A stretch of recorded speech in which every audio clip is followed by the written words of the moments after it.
I'm Mariam. I'm a first-year journalism student and co-founder and CEO of Infinitely Classic, a halal beauty brand aiming to reclaim the Muslim woman image in beauty. As a kid growing up, I was bullied for the way I looked, my name, the fact that I didn't eat pork, and being a Muslim was something I was ashamed of growing up. But when I started becoming a teenager, about 12, 13 years old, I was really proud of my identity. I started praying and started fasting and really connecting to my roots. And I really want to pay homage to my roots. Infinitely Classic is basically part of my identity because I made a beauty brand that represents Muslim women and our needs. Our lipsticks are 100% halal certified by the largest mosque organization in Canada called ISNA, the Islamic Society of North America.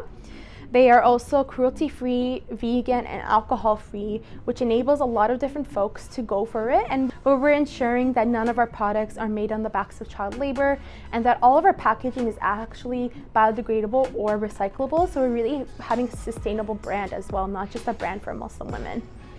Making Infinitely Classic was my way to reclaim myself and my community in beauty.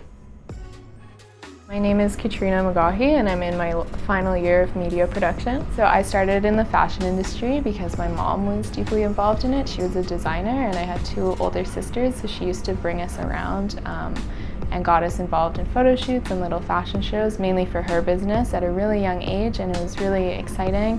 When I first started and when I was younger, it was always super, super exciting and I really wanted to be a part of the fashion industry. I loved it for all of its glamorous reasons, but then through time and as I continued to do it, it's all become quite normalized. I can see all the bad things and all the ways people look at me. So I think it definitely affected me in the sense that I didn't want it to be my entire life and I didn't want it to be everything people knew me for. I think when I got to university is when I really realized that I had two different lives and two different personas almost, because in my growing up in my hometown, my friends all knew that I did both, and then it was when I moved here and people would be start following me on Instagram and be like, what, you model? Because I'd just go to class with no makeup on and glasses and then my hair natural, and they'd be like, what is this? What are you doing? And I was like, oh wow, I really am. I do have these two separate things happening, and it's really been the last year or two where I've been trying to merge them more and talk about both of them. So at school I'll try to be yeah, I also model, or if I'm on a shoot I'll be I have to go to class after this, just to try to bring them together because I really separated them for most of my life.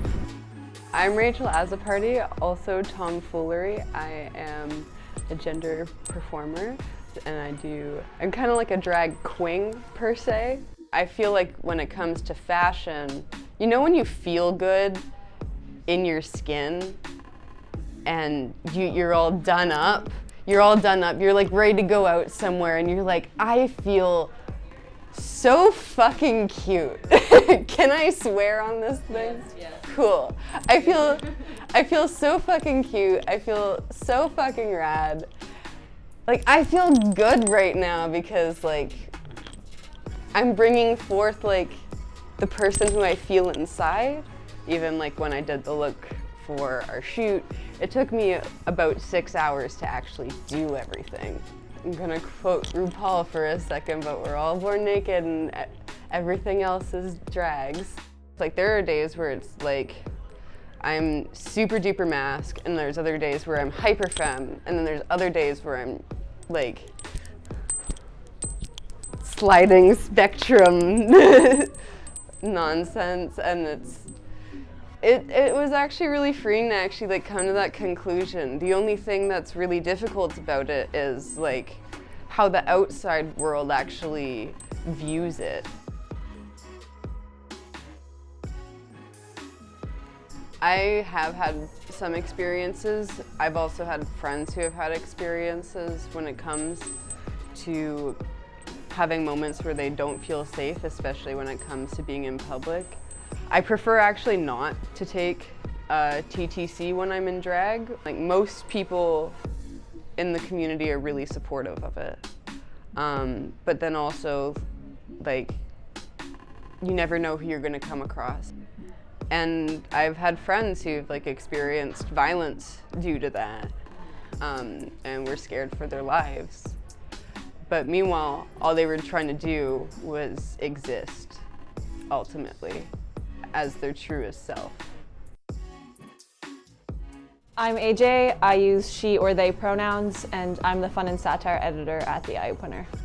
I wrote this story because I wanted to explore my experiences with gender and fashion, and while the entire fiction story isn't necessarily true to my own life, like some of the various anecdotes and the relationships the main character has with her parents, there are definitely a lot of the same thought processes that the main character has that I've had throughout my life, such as how am I able to express my gender through the things that I wear, and how do I break out of the binary of just masculine and feminine and explore the entire spectrum that those two entail.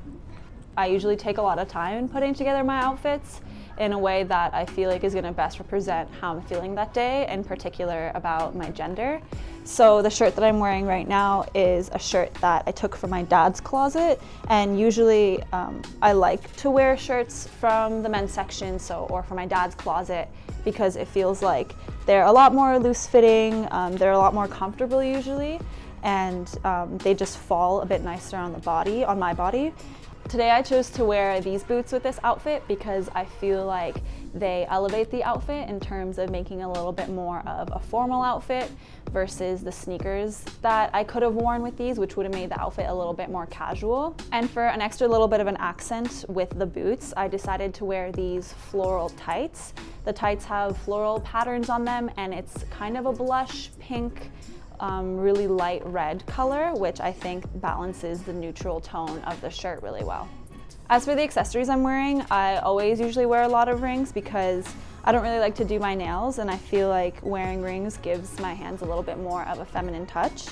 Because my outfit is predominantly these neutral tones, I decided to add these green earrings for a pop of color, which I don't really have anywhere else on the outfit, and I feel like wearing these earrings alone as the only pop of color really makes it stand out and makes the outfit particularly unique. And then to top it all off, I did a super simple eye makeup. I just did sparkly green eyeliner to tie really subtly in with my earrings, and then a little bit of gold on the inside of my eyes to tie back in with the neutral tones of the outfit as well as the gold accessories.